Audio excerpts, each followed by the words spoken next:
So do you remember Squid Game season 1? Just the sheer, intensity of it? Oh, absolutely. That feeling, the twists, it was huge. And then season 2, which, it really left us hanging, right? Wondering what could possibly come next. It was definitely a global phenomenon. I mean, #1 in over 90 countries. Right. That's just staggering. Totally staggering, which is why it might seem, pretty surprising that today we're diving into Squid Game 3 and this weird paradox surrounding it. Paradox. How so? Well, despite being this massive global hit, like you said, chart topper everywhere, back in South Korea where it all started, top film critics are giving it really harsh reviews. Some are even calling it disappointing. Wow. Okay. That is a big difference, a really significant discrepancy, actually. Right. So our mission today is basically to unpack why this huge split. Yeah, let's get into that. We need to look at the main criticisms coming from these Korean critics, understand, the cultural viewpoint maybe. Exactly. See how it's viewed domestically versus how it landed globally.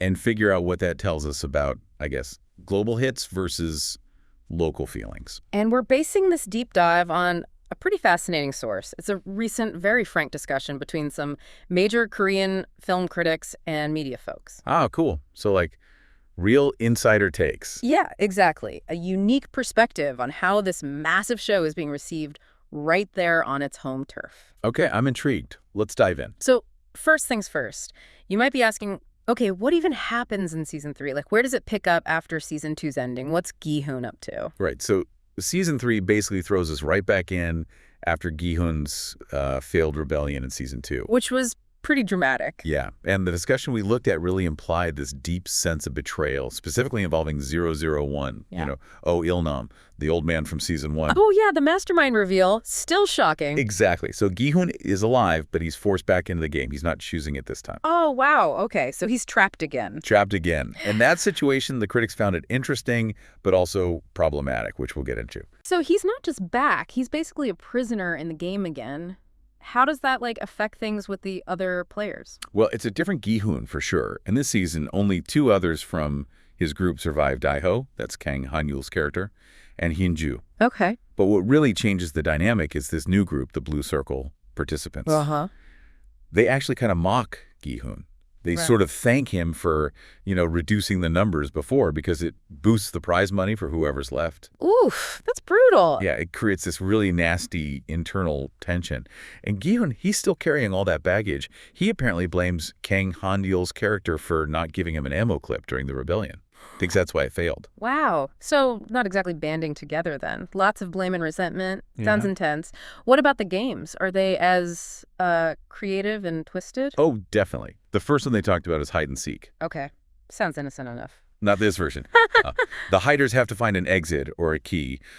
The seekers, they get knives. Knives. And here's the twist. The seekers have to kill one person.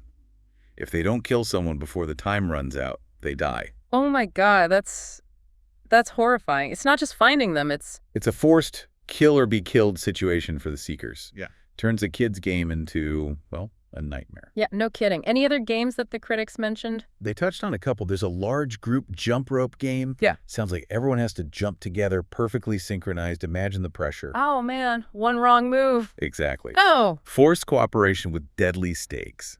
And then they teased something called high-altitude Squid Game for the finale. They kept details vague, obviously spoilers. High altitude? Okay, that's ominous. So the show is definitely keeping up the creativity with the deadly games. It seems so, yeah. So you've got these new deadly games, Gi-hun's back, but forced, more tension. You'd think, okay, critics might love the higher stakes, but you said that's where the disappointment started. That's right. This is where one of the main critiques came in. A critic named Choi Kang-yi felt the show started focusing too much on the relationships between the characters. Interesting. How so? Their point was that this focus on, character drama actually weakened the tension of the games themselves, made it less immersive. So less focus on the survival horror, more on interpersonal stuff. Kind of, yeah. And another critic, Kan Shin-il, seemed to agree. They even suggested maybe the director, Hwang Dong-yuk, should have just stopped after season 2. Really? Yeah, the feeling in their discussion was maybe Netflix pushed for more, because it was such a hit. And perhaps that led to a story that felt a bit stretched. That pressure to continue a hit franchise? It does raise that question, doesn't it? Does being #1 globally automatically mean it's, like, top-tier quality? Or is something else going on with these different reactions? Exactly. That's the core of it. And this is where it gets really interesting, because the critics weren't all on the same page, were they? No, not at all. There was actually a strong counter-argument from one critic, Liner. Okay, what did Liner think? He actually liked the shift towards what he called relationshipism. He saw it as a natural, even necessary next step for the series. Necessary? Why? Well, his argument was pretty compelling. He felt that just trying to top the games each season, making them more novel or shocking, would eventually just feel stale. Yeah, I can see that. Audience expectations get higher and higher. Right. He even mentioned that the Season 3 jump rope game, while tense, didn't hit as hard as maybe, say, red light, green light from Season 1, because we expect that kind of thing now. Makes sense. So what did he appreciate instead? He really valued what he called the sublimity of choices the characters made within those relationships. He specifically pointed out Kang Aishem's character, this Yang Dongjin's mother in the show, saying her choices were really powerful and a highlight. For him, focusing on how characters connect, betray, support each other, that was the real drama, not just the games. Okay, so a real split there. Some feeling it diluted the games, Liner feeling it deepened the characters. But then you mentioned the almost no time guy. He sounded pretty critical. Oh, yeah. He had some major issues, not just with the story, but with what he saw as, like, ethical problems in the writing. Ethical problems? Like what? Well, first off, he pointed to the director's struggle, his dilemma, in finding a believable reason for Gi-hun to keep playing after everything that happened in Season 2. Ah, the motivation issue. Exactly. He felt it seemed forced, which kind of broke the immersion for him. Like, why would Gi-hun realistically go back into that willingly or even continue if forced, given the trauma? Yeah, if you don't buy the character's why, it's hard to stay invested, especially in something this extreme. Totally. Yeah. Then he brought up this really interesting point he called the cannot die constraint. Cannot die. Yeah. He didn't name names, but he implied there's some character or element that, for what he called ethical principles of creation, just isn't allowed to die. Wait, ethical principles of creation. What does that mean in this context? Like franchise needs? Pretty much. That seemed to be the implication. Like, maybe a character is too important symbolically or for future seasons, so they have this kind of plot armor. And for this critic, that just shattered the whole premise. Because the whole point is anyone can die at any moment. Exactly. It breaks the fundamental rule, undermines the danger, the unpredictability that made Season 1 so gripping. Wow, yeah. That's a huge critique if it feels like the rules are being bent. What else? He also felt the show tried to juggle too much. There were apparently 3 main storylines.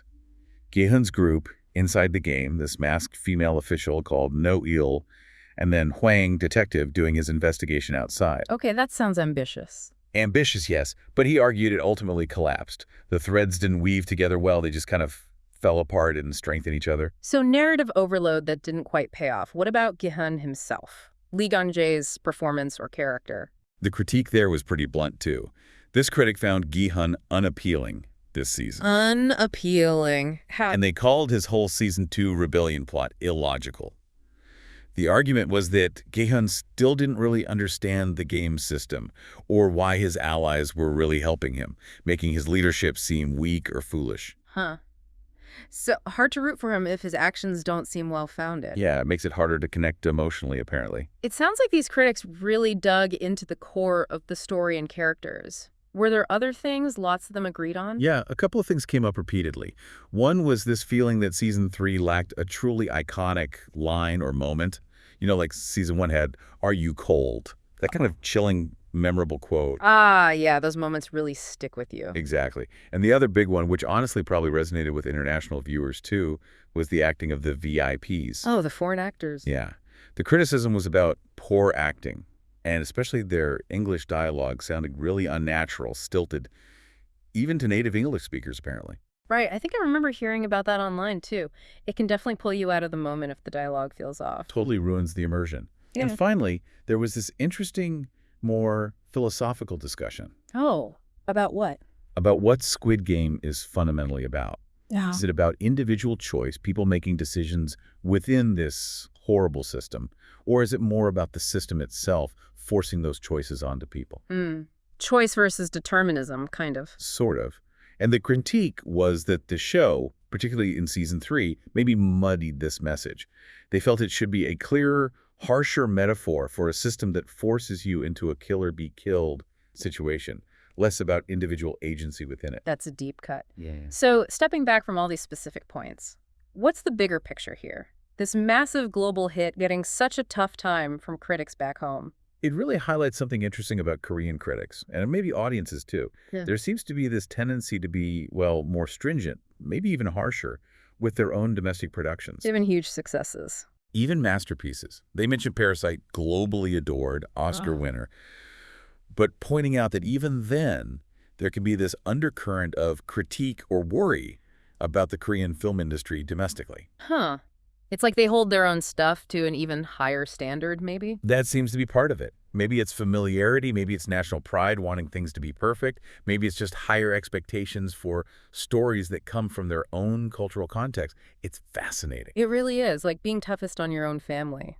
And you mentioned something about actor recognition playing a role, too. Yes, this is a really key point for understanding the difference in reception. How does that work? Well, think about actors like Yang Dong-yoon or Lee Jin-wook, who are apparently in Season 3.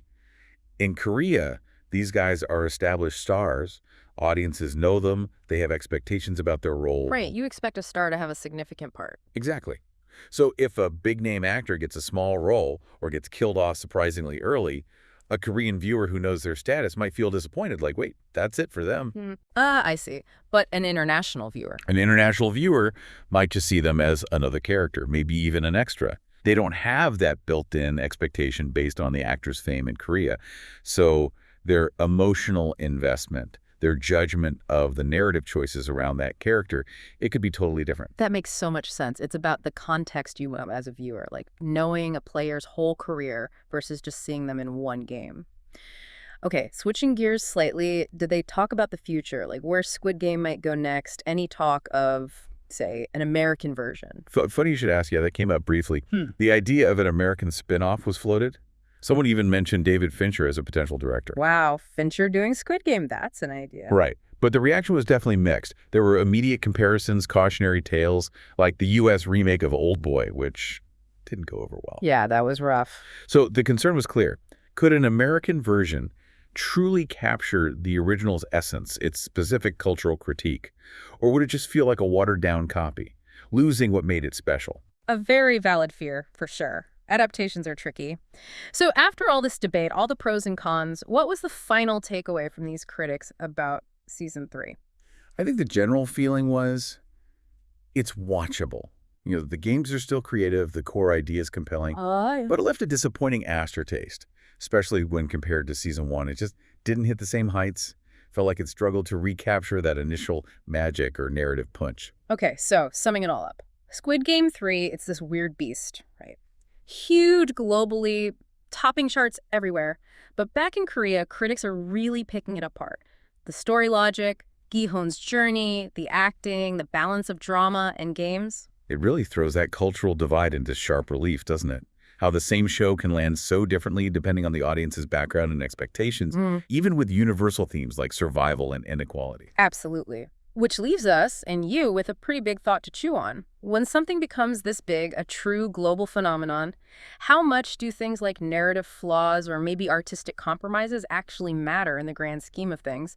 Especially if it's still connecting with millions, billions of people worldwide. Right. And how much does our own background, our culture, what we expect from certain actors, our familiarity with the whole thing shape how we judge it? It definitely makes you think about how we watch things and why we react the way we do. Same story, different lenses, totally different views on its worth. It really does. Well, that's our deep dive for today. We hope you enjoyed digging into Squid Game 3 and this whole fascinating critical reception angle.